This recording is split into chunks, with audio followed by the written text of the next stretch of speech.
What's going on, y'all? It's JD Piquel. Today on CFB with JD, we're going to give you our very own CFP rankings.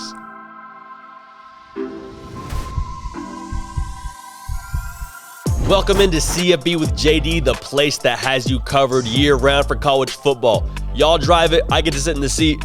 Armstrong, Sims, and Jack McKenzie make it happen. A lot of backlash. I mean, Twitter was blowing up, not just because the Braves won the World Series, shout out ATL, but the college football playoff rankings. The first of this season came out yesterday, and needless to say, there was a lot of disgruntled athletic directors, commissioners. Not everybody was happy, but we're going to break it down. We had a pretty heated debate, we had a pretty spirited debate or conversation about the college football playoff rankings as I walked into the studio today between Jack McKenzie and Armstrong, Sims, and I, and we just all agree there needs to be some changes made. Whether it's on the committee, whether it's the system, there needs to be some changes made. Now, this isn't relevant, but I don't believe the college football playoff should be expanded. Another video for another time. We've actually already done that video on another channel. I'm getting on a tangent. There needs to be some changes here, so we're going to go ahead and give you what we believe are the correct CFP rankings. Now, I don't want to speak for Armstrong, Sims, and Jack McKenzie, but these are my own personal beliefs of what the rankings should be. So to recap what the committee said, the first four for them were Georgia at 1, Alabama at 2, Michigan State at 3, the Oregon Ducks at 4, and then for 5 and 6, they had Ohio State and Cincinnati, respectively. So 7 was Michigan, 8 was Oklahoma. A lot of eyebrows were raised about Oklahoma. That video is coming out on this channel, which we address in a little more depth. But I just want to focus on this top 6. Reason for that being, I think the playoff will expand to 6, or it should expand to 6, and that's just the best way to go about it. So we're just going to give you our first 4 and then our first 2 out. So I agree 1,000,000% with the committee on number 1. And if you disagree with number 1, Georgia, I don't know what to tell you. There's a lot that you have to look up about college football and a lot of games you got to watch because Georgia's the best team in America right now. It's pretty self-explanatory. They haven't lost, ran through multiple ranked teams. They cover like it's their job. They have wins in the top 10, 2 of them, and another one against number 11, Kentucky. So we'll see how their wins age, but you can't take away the fact that they were 2 wins against top 10 teams and another one against number 11, Kentucky. They've been dominant, okay? No one's held a candle to them. I think that will change as the season progresses. I think they will look human in different games, but Georgia is still the best team in the country until they tell us otherwise. Next, number 2, I have Michigan State. The committee has them at number 3. Michigan State made an absolute statement win against Michigan this past weekend. A top 10 team, and they've also just rolled through everybody else. So I think the committee is probably docking them because they haven't had as many ranked wins as some of these other teams.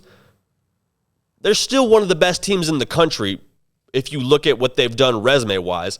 They're going to get a chance to go to Columbus November 20th and play Ohio State. Then they go to Penn State. So they're going to earn their keep. A lot of this is going to get, I hate to use the word come out in the wash because we talked about that before the show, but it's going to come out in the wash, in my opinion, especially for Michigan State because they have Ohio State left on the schedule. They go to Columbus. So they're going to have every opportunity to fall out of the rankings and in the same token to jump to the number 2 spot that I believe they should be at. Again, the committee has them at 3. I have them at 2. Tomato, tomato. At number 3, I have Cincinnati. And this was for sure the largest talking point among social media college football fans last night because the committee had them at number 6. AP poll has them at 2. So let's just take a second and just think about this right here. Cincinnati, a team that in the preseason was top 10, goes to South Bend, gets a top 10 win convincingly. It wasn't like it was blow for blow with Notre Dame and they won on a last-second field goal. No, they went into South Bend and took care of business. Kicked the door down, took what was theirs, pillaged their families, and just left Notre Dame with a huge win. And that's not being talked about nearly enough. Okay, so they're for sure in the top 4. I don't know what the committee's talking about. For sure in the top 4, and they have a chance to, in my poll, for sure go higher. I think 2 isn't even the wrong place to put them if you have them at 2 in your own rankings. What the committee is docking them for is the fact they're in a Group of 5 conference, and they have a limited number of Power 5 wins compared to some of these other teams. Y'all, what are we doing here? If Cincinnati goes undefeated, especially with the good faith they built up a year ago, in the Sugar Bowl, not the Sugar Bowl, I guess Chick-fil-A Bowl. What are we talking about here? Why even play the games then? Because you're telling Cincinnati, okay, you can go undefeated, you can schedule these teams, you can have these big road wins, but you're just not measuring up. At that point, it's a system problem. And I'm one of the last guys to say that we have a problem with the system, but look at these rankings. We have a problem with the system, and Cincinnati is going to be the brunt of that. Now, the hope for them is that SMU finds a way to get back ranked before their dance, but that's going to be tricky, especially with what they did last weekend against Houston. So Cincinnati's my number 3 team in the country. Fight me on that if you want. Another feather in their cap was they went to Bloomington, didn't play their best game, and still beat a good Indiana team by 2 scores. Good Indiana team at the time. That win won't age well either, unfortunately. And that's what the committee has shown us is show us your ranked wins and show us your style points. Cincinnati has the ranked win. They have some style points. They need to continue to develop style points and just blow the doors off everybody else they play. They can't have these close games with Navy. They can't have these close games with Tulane. They need to kick the door down and do it in convincing fashion. That's how they make it to the real college football playoff. Number 4, I have Alabama. Now, the committee has them at number 2. That's a little bit generous. I'm sort of indifferent on Alabama because we're going to get to see what they're worth at the end of the year when they play Georgia in the SEC title game. Now, that's assuming they meet them there. Conventional wisdom, common knowledge would tell you that they will play that game in Atlanta. There are no absolutes in college football, but I'm pretty sure that game will happen. They have 3 top 15 wins. They have a loss against an unranked Texas A&M team.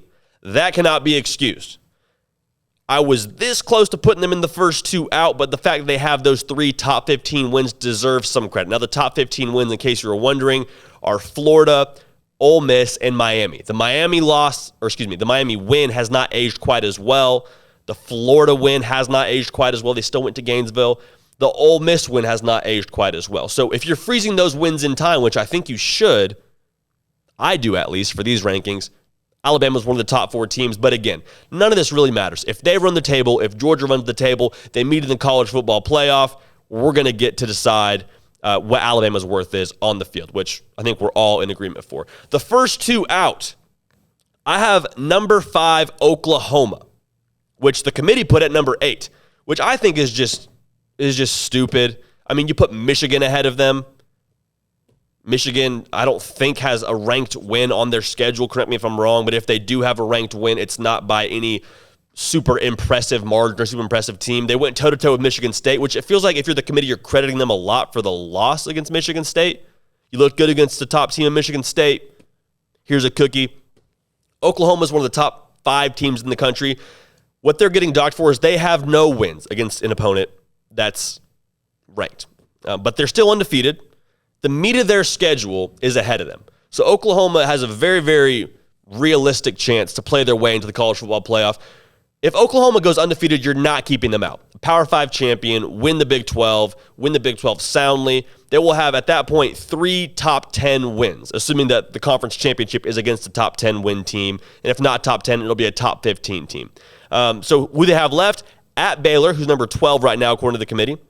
Then they have Iowa State at home, which I don't know how that will sit with the committee, but still, if they can do it in convincing fashion, that works great for them. And then they have at a number 11, Oklahoma State to finish the year. That'll be Bedlam, high energy, high juice. If they can win these games convincingly, they're going to be in the college football playoff. Then, of course, the Big 12 title game, which I mentioned, will probably be Baylor or Oklahoma State if I had to put money on it.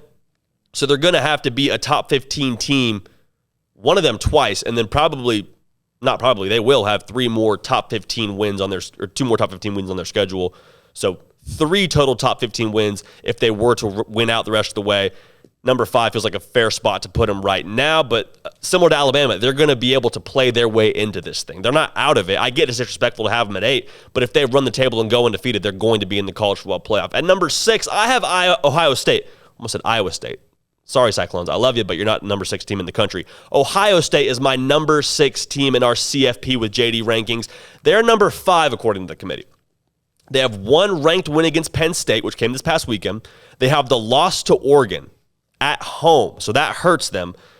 They need some style points down the stretch. Similar to Oklahoma, they have a lot of potential to play their way into this thing. Now, I keep saying everyone's going to play their way into this thing. I'm just saying we're going to get to decide a lot of this on the field.